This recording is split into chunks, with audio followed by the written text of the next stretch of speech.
Radio 4G, la mejor radio del mundo en tu mano, la mejor radio del mundo en tu web.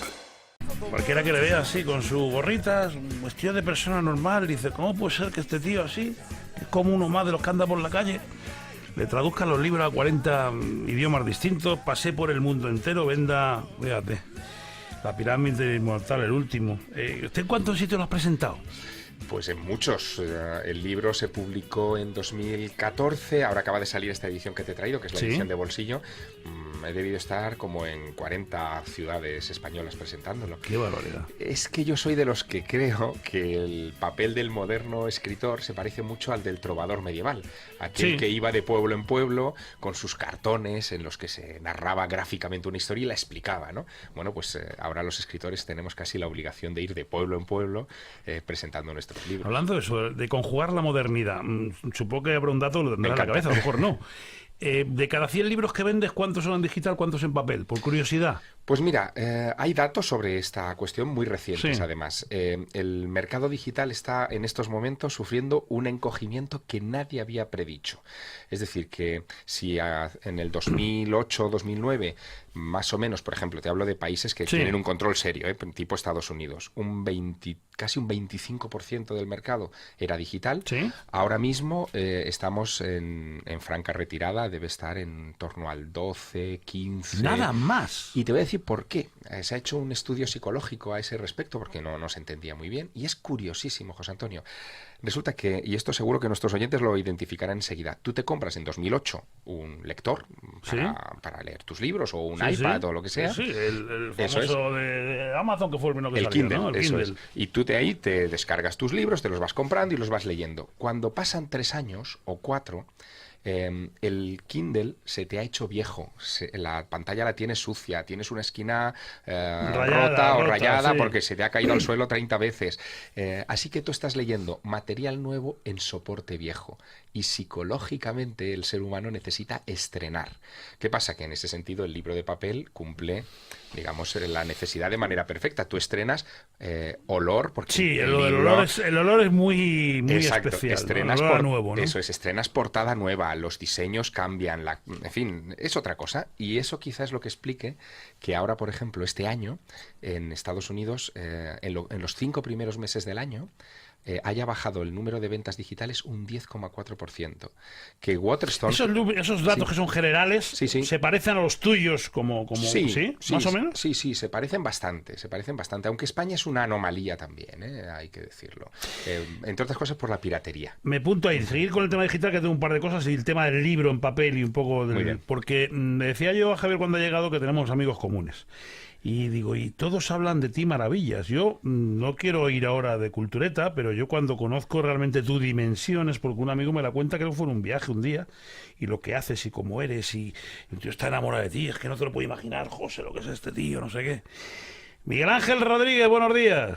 Buenos días, caballero. Buenos días, don Javier. Muy buenos días, Miguel Ángel. ¿Qué tal? Estoy recordando, no sé si fue un viaje de ave o un viaje de avión, en el que hace muchos años me hablaste de este señor como que alguien que te había dejado absolutamente prendado, impactado.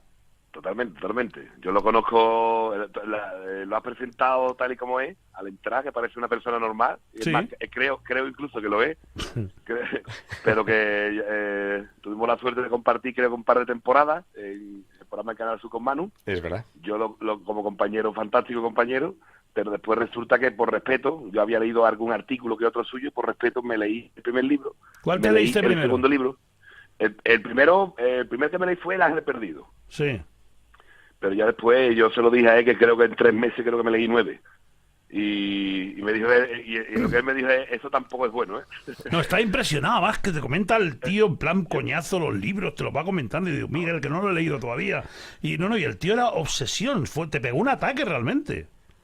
Sí, no, yo por respeto, digo, voy a leerme un libro de un compañero, pero ya después por admiración se convirtió eso, a pasar de ser para mí un compañero de televisión, a ser una eminencia para mí. Yo te digo que posiblemente es mi escritor favorito. A él también se lo he dicho, pero él como es tan humilde, dice que...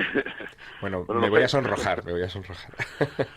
Yo para mí, sinceramente, ahí después está, por ejemplo, La Cena Secreta, cuando yo me la leo, tiene cierta similitud con lo que es el famoso libro de Dan Brown, yo qué quiere que te diga, yo lo siento mucho por Dan Brown, pero se podía ya tomar bien.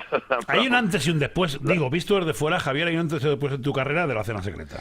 Sí, es verdad, porque La Cena Secreta es el Cuando que... saltas a otra división, ya, a la Champions League entras ahí, ¿no? Eso es el que me da la dimensión internacional. Y fíjate, José Antonio, eso fue muy curioso porque, hombre, en España la verdad que mis libros llegaban bien, sí, pero de una manera normal, digamos. Se produce todo el boom en el exterior y es cuando en España también mucha gente me descubre a raíz de ese boom exterior, ¿no? Yo a La Cena Secreta, en fin, es verdad que le debo mucho, pero también le debo el confirmar que lo que estaba escribiendo no era una locura. Miguel Ángel, bueno, me lee y se metió en esa historia y tuvo la epidemia de Sierra, ¿no? Pero yo cuando me meto en una de mis historias, uno no sabe si eso va a llegar o no va a llegar, si esa preocupación que tú tienes y que a ti te consume por dentro, la vas a poder contagiar al exterior o no. En fin, es una apuesta. Cada libro es una incógnita y cada vez que yo entrego un libro a un editor, yo tiemblo. Yo no sé si eso va a gustar o no. Bueno, por suerte, de momento está gustando. Miguel Ángel, recuerdo, y aparte de lo que te iba a preguntar, el lujo de tener como amigo y compañero, como lo tenías tú allí en Canal Sur la semana más larga con Manu, porque si estabas enviciado con los libros, yo me imagino que al pobre Javier lo tenías abrazado, ¿no? Dudas, mira, preguntas, no te vengabas con él. No, yo creo que se lo dije a él en los últimos programas que compartimos. Después también estuvimos un día juntos en el último mono, en la aventura de Manu en La Sexta. ¿Sí? Yo se lo dije a él que lo que no iba a hacer era de groupie y ni de fan pesado, pero que yo me sentaba con él en una cena, en una comida, y le haría cientos de miles de preguntas. Le hice solo una. La pregunta que le hice fue: ¿tú crees en Dios? Ay, qué bonito, macho. Espera, antes de que conteste y antes de que me digas qué pasó, ¿por qué esa pregunta? ¿Por qué eliges esa pregunta? Porque yo realmente, José, después de muchos años planteándome muchos temas religiosos y de creencia y de fe, después de muchos años este hombre, pues resulta que me hace sentir ciertas dudas, ¿sabes? Si son ciertas algunas cosas o no. O sea, me cuenta ciertas historias en sus libros, de que si, como por ejemplo lo del Arca de Noé no dejó de ser una leyenda, o realmente es cierto. Él incluso está allí, en el libro salen fotografías de que él estuvo allí en el Monte Lará, si no me equivoco que era. Hay una cierta me deja con una serie de dudas de si, vamos, este hombre me está contando una serie de datos que también sí que es verdad que eran muy conocidos. A mí lo que más me gusta es la forma de novelar lo que son esas historias, ¿no? La forma que tiene es el gran encanto, ¿no? La documentación y el tío casi que novela y que te lo vende como te lo vende, ¿no? La cuchara tan bonita con la que te lo metes en la boca, ¿no? La Dama Azul, por ejemplo, también, José. Hay una anécdota que recuerdo de ese libro, que cuando llegan los españoles allí, ya los indios, ¿no?, sabían ciertas palabras mágicas que eran el Padre Nuestro, creo, si no recuerdo malamente. Entonces hay una serie de dudas religiosas, que fue la única pregunta que le hice. Ahora, yo ¿pero a qué Dios por qué? ¿Por qué la palabra Dios y no un ser superior? Porque el Dios, a mí, quieras que no, irrevisiblemente lo asocio, ya no digo al catolicismo, pero sí al cristianismo. Al catolicismo también. Pero ¿ibas por ahí, por el Dios cristiano, o por un Dios como algo sobrenatural? ¿Se lo estás preguntando a él, a mí? No, a ti. ¿Por qué Dios, ¿por qué Dios le preguntabas? Vamos a ver, como por resumirlo, porque por ejemplo también... espérate, que no quiero... En El Ángel Perdido, por ejemplo, ¿no? O sea, también hay una serie de dudas ahí en general, ¿no? Llámale Dios, llámale, como diría nuestro amigo el perezado de los Anunnaki. Sí. O sea, lo que tú quieras, pero... sí, algo por encima de todo, sí. Hay una serie de dudas que sí que es verdad que había leído algo sobre alguna de las historias que ya había contado Javier, ¿no? Pero que hay una serie de dudas, que mi pregunta fue: ¿tú crees en Dios? O sea, ¿y qué te contestó? ¿Te acuerdas o no? Hombre, no sé, que te lo contesté. A mí, yo sí que me acuerdo. Porque a mí lo que me ha hecho es tener dudas que hacía yo ya años que no tenía. ¿Cuál fue la respuesta? Yo creo que me contestó: mira, más o menos con estas palabras, yo tenía también ciertas dudas, y lo que hice fue investigar. Lo que no creas en mí, que tú lo que no tienes que hacer es creer en mí, sino hacer lo que yo hice, leer ciertas cosas y ponerme a investigar para llegar a mis conclusiones. Lo que tú tienes que hacer es investigar, leer a otra gente, interesarte por estos temas. ¿Cómo lo vende Miguel Ángel? ¿Tú te imaginas cuando tenía sus 22, 23 años, que ya era un pitagorín, ya estaba escribiendo revistas, libros, la madre que lo parió, pero tendría su huequecito para ligar? A la que cogía la tumbaba directamente, claro. ¿Qué pico tiene, eh? ¿Qué va? Las tumbaban mis compañeros, los que iban conmigo. ¿Sí? Yo estaba tan metido en mi historia que no me enteraba, yo no ligaba. De hecho, esto es una anécdota muy simpática. Yo fui colegial de Colegio Mayor en Madrid. ¿Sí? ¿En cuál? ¿En qué colegio estuviste? En el Chaminade. Hombre. Sí, entonces, bueno... Era bueno. Era bueno. Sí. Pero nosotros nos íbamos al Isabel de España, que era el colegio femenino que estaba allí cerca, y a mí, mis compañeros del Colegio Mayor me llevaban para que hablara. Entonces, cuando ya estaban las chicas encantadas con la historia que yo les había contado, la que fuera, ellos aprovechaban para ligar, pero yo estaba tan metido en mi historia que no ligaba. Miguel Ángel, millones de gracias. Gracias a ti por ponerme en contacto con Javier. Otra cosa que tengo que decirte es que él quiso dar la exclusiva de que iba a sacar el último libro, La Pirámide Inmortal, Sí, creo que era, ¿no? Inmortal, sí. La dio, no se lo preguntamos, salió en un programa de radio que se llama Los Cuentos del Lobo. Ay, qué bonito. Y esos son de los cortes que tiene uno grabado ahí de decir, madre mía, qué suerte. Y mira, no lo sabe nadie, pero ya lo sé yo, que va a salir este próximo libro y lo dio en nuestro programa. Yo simplemente saludarte a la distancia, Javier, ya sabes de sobra lo que te admiro, sigue escribiendo, que eso es lo que le dice. Seguramente está firmando libros del libro recién sacado que acaba de sacar y te está diciendo la gente cuándo es el próximo. Sin duda, así es. Eso lo has padecido tú como artista, que has firmado discos recién salidos y te preguntan, ¿y el próximo para cuándo? Pues con Javier lo entiendo por qué. Porque aquí sabe que tiene ya no sabe de un compañero y tal, sino que tiene aquí a un fanático. Así que Javier, no descanse, Javier.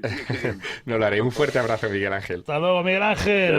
Gracias. Déjame que te pregunte lo que no te voy a preguntar en ningún sitio, y son las curiosidades que yo tengo. Adelante. ¿Cómo un tío que hace una carrera tan... no te enfades, tan inútil en aquel contexto, en aquella universidad y en aquel año? No valía para nada. Eso sí, las mejores partidas de mus se jugaban en tu facultad, las mejores tías estaban allí, el ambiente más divertido estaba allí, pero no me imagino un tío estudiando ciencia de la información y que salga como ha salido. O sea, ¿cómo caíste ahí? Bueno, es que yo no podía hacer otra cosa. ¿Por qué? Te lo cuento. Cuando a mí me ponen por delante los impresos de ingreso en la universidad, que sabes que tenías que marcar 3 carreras por si no entrabas. Un paréntesis, sí, me acuerdo que yo ¿Tú vivías en Madrid ya o vienes de No, Teruel no. a hacer la carrera? No, yo vengo a hacer la carrera. ¿De aquí. Teruel? Sí, Vale, exacto. O sea, vale. yo soy un Turolense. un perdido aquí en la inmensidad de los madriles, ¿no? Qué cachondo, no sabía eso, sí. Entonces yo llego a Madrid, en realidad había venido para estudiar, porque yo venía de Castellón, mis padres se mudaron antes a Castellón, yo vine a hacer tercero de BUP, vengo por una cuestión que hoy está muy en los papeles, ¿no? Que es esta cosa de la inmersión lingüística en Cataluña y tal. Claro, yo de Teruel me voy a Vinaroz, a la frontera con Cataluña, y a mí me brasean con el catalán, y yo no sé nada de aquello, y me amenazan con suspenderme primero, segundo y tercero de BUP entonces. ¡Qué bueno! En el valenciano aquel, y no poder hacer el CO en ningún instituto de España. ¡Qué palo! Así que represaliado, porque aquello era como una especie de represalia, me tengo que venir a hacer tercero a Madrid, tercero de bachillerato. ¿Tus padres vienen contigo o no? No, me vengo yo solo. Estoy en una residencia de estudiantes cerca de la Alameda de Osuna, cerca de Barajas. Y ahí, bueno, claro, estoy yo solo en la inmensidad de Madrid, como te digo. Madrid muy peligroso, cogiendo 17 añitos. Mi metro era Canillejas, que era al final de la línea 5, donde había siempre un yonki con una jeringuilla para pincharte en cuanto salieras de allí, si no le dabas 20 duros, en aquella época 100 pesetas. O sea que yo vivo todo aquello, ¿no? Pero fíjate, yo sabía que tenía que hacer periodismo, pero porque lo había decidido ya con 12 años, que fue la primera vez que me puse delante... Hacías un programa de radio. Claro. Eso lo he leído yo. La primera vez que me puse delante de un micrófono de verdad, fue con 12 años. Antes había grabado cosas en Teruel.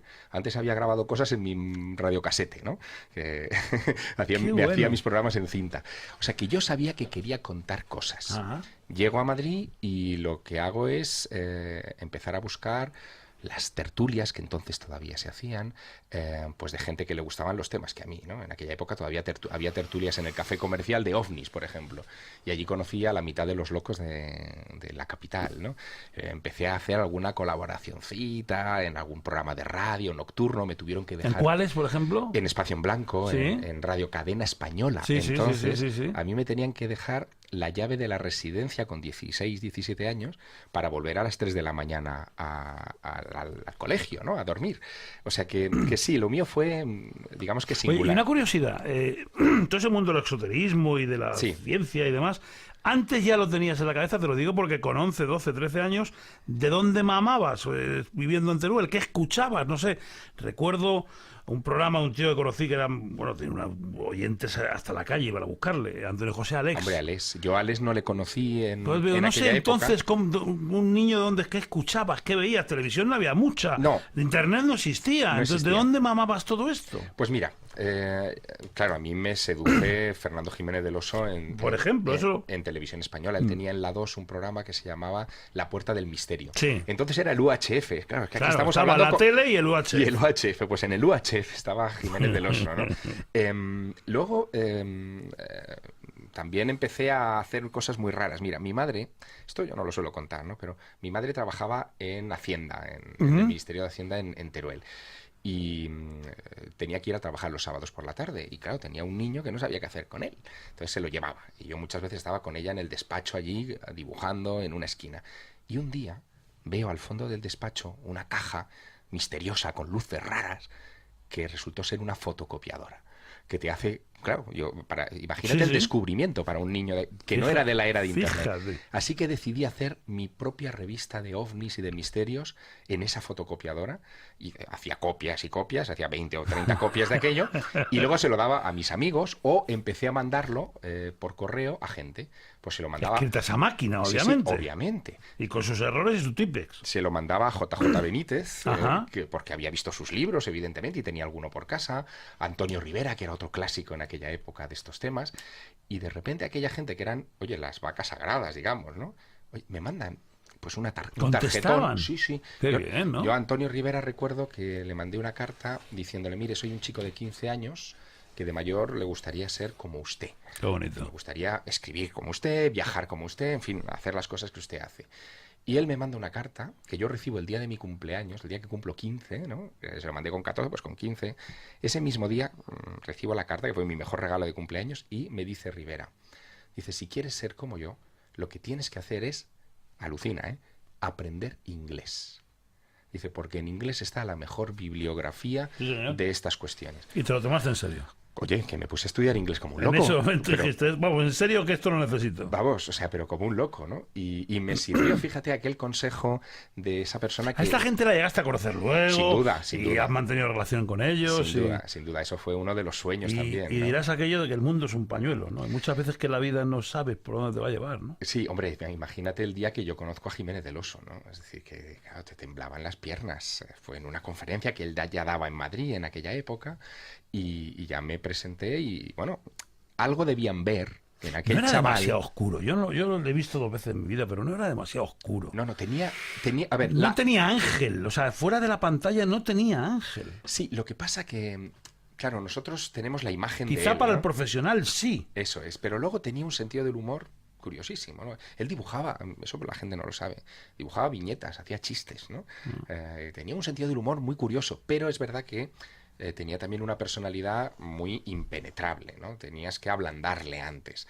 Pero claro, contaba con la ventaja de que yo tenía entonces cara de niño, ¿no? Y decían, ¿y este chaval? Sí, pero que eso puede ser sabe bueno y tanto? malo. Sí. Porque si caes dulce, pero si caes de repelente, y hay niños que caen de repelente también, te llevas todas las collejas. Es ¿no? verdad, es verdad. Pero también, fíjate, pasó que en aquellos años, ya con 17, 18...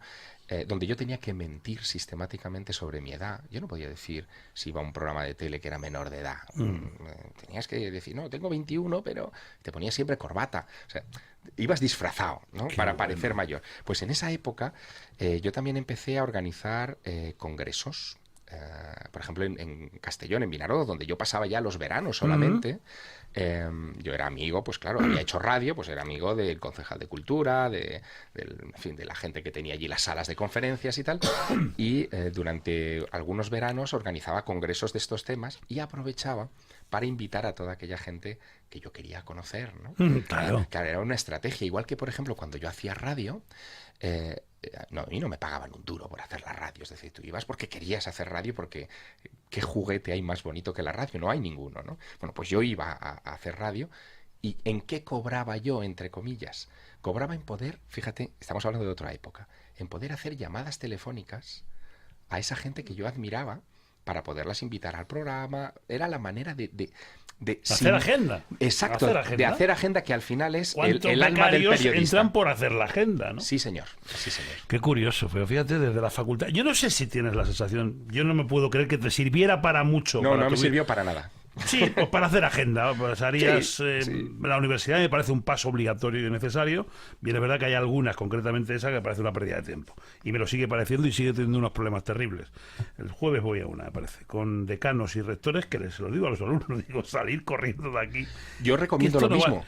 Hay 3 carreras, en medicina me meto menos porque la controlo menos, pero 2 concretamente, que son periodismo o ciencia de la información y derecho, que digo, ir de aquí, esto no vale ni para tomar por culo, no vale para nada. O sea, mañana no va a haber nadie que quiera un abogado para nada, salvo que abogado especialista en propiedad intelectual, abogado especialista en empresas químicas, abogado especialista en finanzas, abogado especialista en herencias, con lo cual necesitas un soporte de otra carrera, pero no el abogado. Yo soy abogado y periodista lo mismo.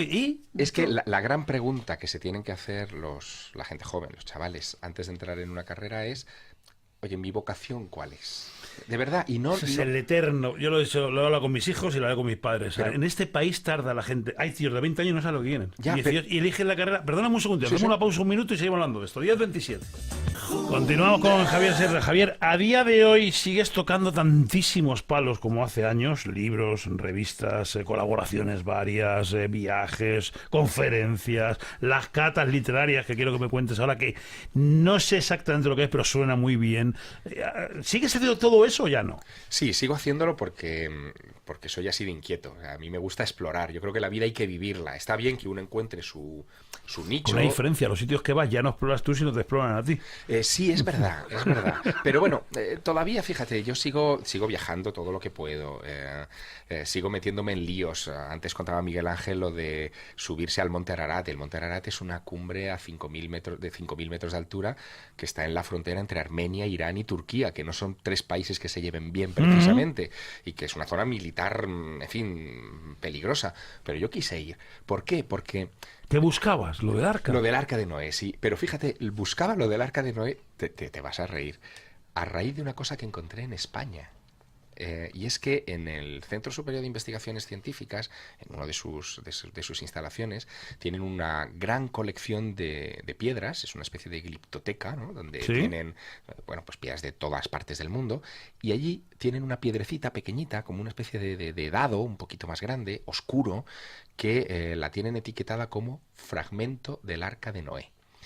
Ese fragmento del arca de Noé es una piedra, es una madera petrificada que en 1957 un alpinista hispano-francés llamado Ferdinand Navarra se bajó de un glaciar de allí del Monte Ararat. Él se subió con su hijo de 11 años y encontraron debajo de una masa de hielo algo oscuro, empezaron a picar, vieron que aquello era una viga.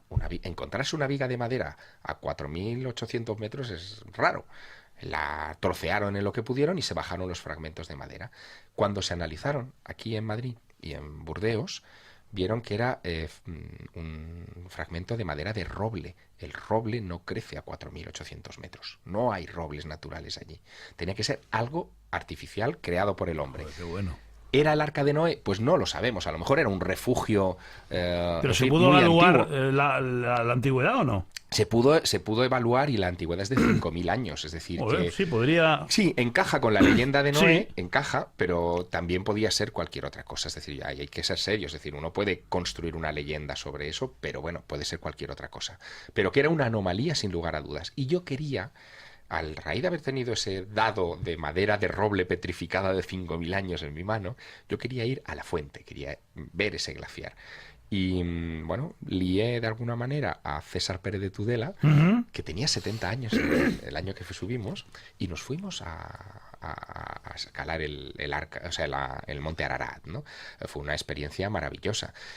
Y a mí en la editorial, porque yo quería escribir sobre eso, en Planeta me decían, pero bueno, sí, no hace falta que vayas. Digo, no. O sea, pues un escritor se lo puede imaginar, no hace falta, no eres...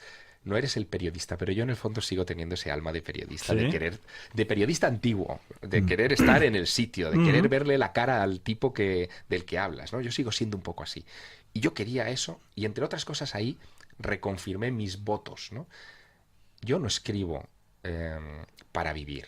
Yo vivo para escribir. Esa es la diferencia. Son muy americano. Sí, pero es la diferencia. Lo de vivir, dicen que los europeos somos mucho de vivir para trabajar cuando ellos trabajan para vivir, ¿no? Eso es.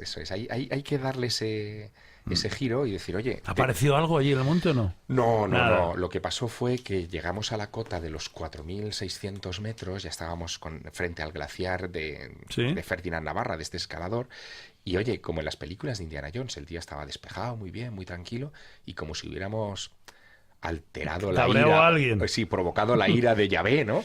De repente la montaña cambió el clima. Esto es muy típico de las cumbres.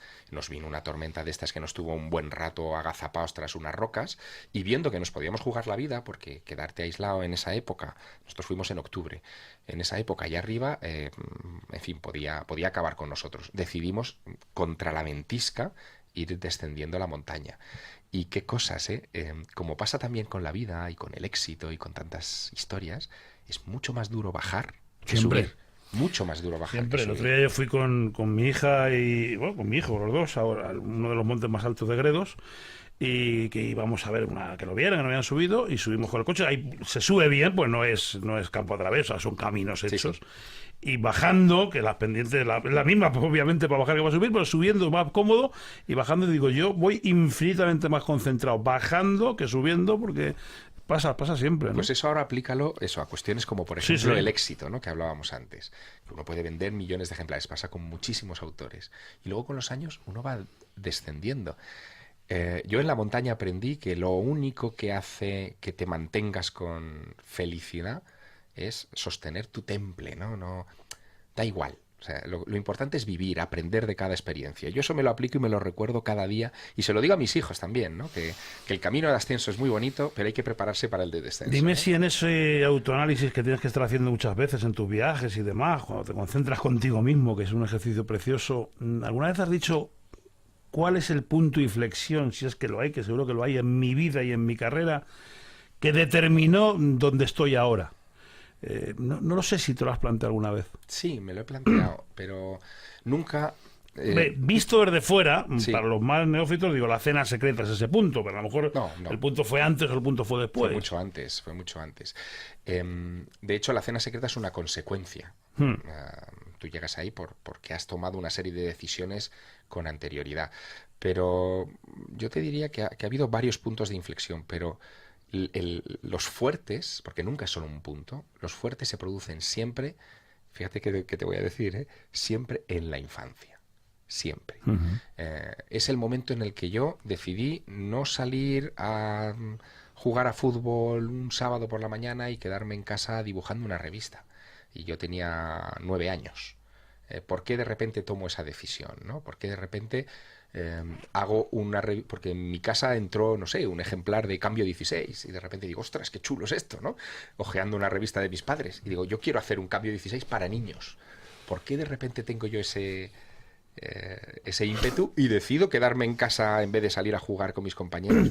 Y no solo eso, termino, que esto también es muy de los periodistas y ahí te sentirás identificado, termino liando a unos cuantos de esos que se iban a jugar a fútbol para que se vengan a hacer de redacción conmigo para hacer esa revista de papel, ¿no? Tamaras es un tío muy raro. Yo Sí, he conocido, un poco. no muchos, he conocido, bueno, no es un mundo que domina el mundo literario, he conocido 8 o 10 escritores importantes, y eres el primero que conozco que ya, con lo poco tiempo que llevamos, digo, este es un tío ordenado, y lo dicen, pues esas revistas con 9 años, farcículos, a meterte en una aventura de farcículos, como te has metido. O sea, se te ve un tío muy ordenado. El escritor no es ordenado. Los que yo conozco no lo son ninguno. Pero yo creo que viene de mi aprendizaje con prensa. Fíjate, una cosa que siempre me acompaña, yo siempre voy con un cuaderno. Ya te veo. Encima. En este caso es la agenda. No pero... es un iPad, es un cuaderno. No, cuaderno. ¿Por qué? Porque eso lo domino yo. Porque sé que no va a haber una sobredosis de memoria y me voy a quedar sin lo que hay ahí puesto. El cuaderno está ahí per secula seculorum, solo hay que Qué cuidarlo bonito. un poquito. Yo tengo cientos de cuadernos. ¿No has perdido caligrafía? Yo la he perdido toda, Javier. No, yo Joder, yo la he perdido mantengo. me da vergüenza. Si alguien me ve escribir, me da vergüenza. La he perdido toda en estos años. Claro, solamente teclear. No, pues yo la ejercito, a mí me gusta. Incluso hay veces que, en fin, cuando uno va a dar una conferencia o va a un programa de radio, pues uno se prepara sus guiones, o, en fin, sus ¿Lo ideas. haces a mano? Me gusta seguir haciéndolo a mano, me gusta. Porque al final la caligrafía es el reflejo de tu pensamiento, ¿no? O sea, Sí, de sí. alguna manera es... Pues el mío está como el culo, pero lo he perdido todo. El niño pequeño. Y desde muy pequeño, fíjate, te voy a contar un truco que yo hago. Yo en mis cuadernos no solamente anoto, sino que además, no sé, si me tomo un café contigo en un bar aquí al lado, el ticket que nos dan del bar Sí. lo voy a pegar en el cuaderno. Y ahí pondrá pues 2,90 euros. ¿Qué pasa? Dentro de 15 años, si yo quiero recordar el momento en el que me tomé mi café con José Antonio Avellán aquí en 4G, me voy a esa página, me encuentro ese ticket y ese ticket acciona una parte de la memoria profunda nuestra donde yo revivo toda la escena. Esto los antiguos lo sabían. Antes de inventar la imprenta utilizaban una cosa que se llamaba el arte de la memoria. Y el arte de la memoria consistía en asociar situaciones en las que tú estás implicado emocionalmente con eso, con tickets, en eso, con claro, en eso cosas. tenemos mucho que ver tú y yo. Tú utilizas los tickets, que me parece muy gracioso, pero yo utilizo el otro día estaba ahí sentado, Manolo Tene, de una charla preciosa y hablábamos de lo que yo descubrí no hace mucho, se llama técnicamente hilos de plata.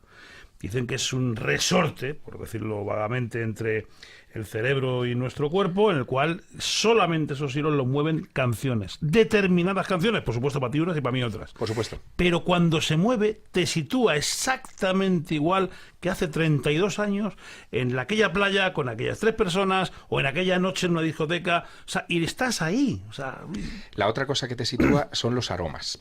también. Hay películas incluso. Eso es, porque oído y aroma toca las partes más profundas del cerebro y activa zonas de la memoria que tú creías olvidadas, ¿no? Por eso yo utilizo todas estas Oye, herramientas. está la gente enloquecida con tu visita. Algunos te preguntan cosas más curiosas, otros menos. Soy Jesús Luis de Valencia, te admiro y querría saber qué solución aportarías a la piratería. Yo creo que esto ya está muy manido, ¿no? De la piratería. Otro dice, vas intercalando la lectura con visitar los lugares que describe y alucinas. Alguien que hace eso, es un poco lo que decía Miguel Es que Ángel, eso es ¿no? lo que a mí me gusta hacer con muchos libros y es lo que intento que mis lectores hagan, ¿no? Claro, cuando yo publico hace unos años, hace un par de años, El Maestro del Prado, en un momento de crisis también para el Museo del Prado, bueno, como para todo el mundo, y de repente empiezas a ver que en las salas del Museo del Prado, ante cuadros frente a los que no se paraba nadie, Qué bonito. hay gente que va con tu libro bajo el brazo y está escrutando, no sé, la Qué gloria bonito. de Tiziano. Eso es maravilloso, porque ya no tienes lectores. Yo sé que yo no tengo lectores. Yo lo que tengo son Fans, cómplices. sí, Cómplices. sí, Cómplices. adictos, y adictos es una buena Sí, sí. palabra. Yo le conocí en sus comienzos cuando hablaba de ufología y enigma. Siempre fue un genio. ¿Para cuándo va a ir Javier Sierra al programa de las cóbulas? Hombre, ya he estado, pero Claro. volveré, claro. Pregúntale si ha habido algún tipo de contacto con extraterrestres más allá de una duda razonable, por favor. Caramba, esa es una pregunta complicada, más allá de la duda razonable. Mira, a mí lo que me tiene en jaque desde hace mucho tiempo, y parece que no tiene nada que ver con lo extraterrestre, es el tema del origen de la conciencia en el hombre. Me estoy yendo a la prehistoria más profunda, ¿no? Cuando hace 400.000 años, de repente el ser humano empezó a enterrar a sus muertos, empezó a guarecerse del frío con pieles, empezó a crear una estructura social. Ese salto que no se ha producido en millones de años y que de repente es brusco, solo se puede interpretar como una mutación de algún tipo. Y las mutaciones a veces son naturales, pero nosotros sabemos que las rápidas, las veloces, son siempre artificiales. ¿Y si ahí intervino alguien? ¿Y si, como sospechaba Arthur C. Clarke, ¿no? Una tecnología superior que hoy no distinguimos de la magia pasó por este planeta y luego nos dejó aquí abandonados? Bueno, ¿quién sabe? Hay cantidad de cosas, pues, de la misma isla de Pascua hasta las pirámides. Bueno, hay gente que cuestiona las pirámides. Claro, evidentemente. A ver, Fíjate es que el ayer... ser humano no puede hacer eso en aquellos años, con aquellos conocimientos. Fíjate que sacas el tema de las pirámides y están ahora de actualidad porque aquí se ve mi vena de periodista, ¿no?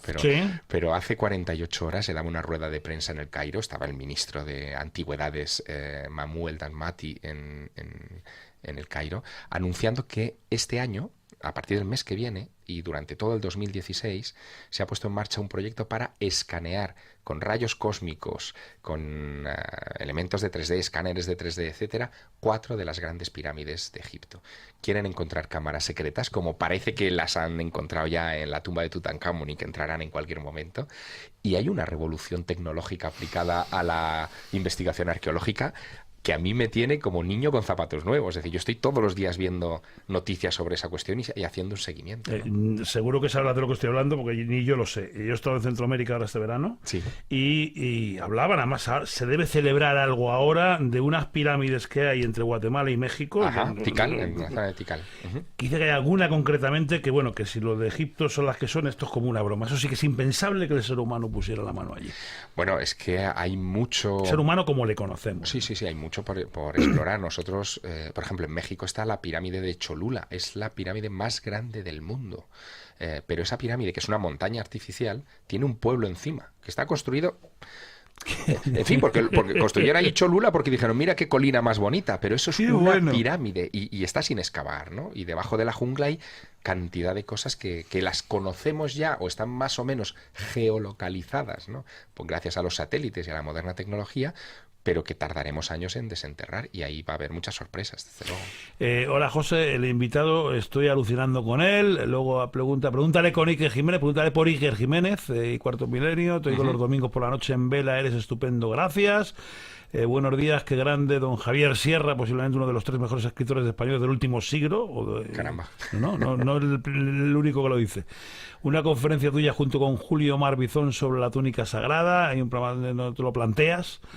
No paran de llegar, es que te preguntan muchas cosas, Javier. Qué bueno, porque hay inquietud. Fíjate que muchas veces me preguntan, en fin, compañeros nuestros, bueno, ¿y cuál es el secreto de ese éxito que tú tienes en tantos países y tal?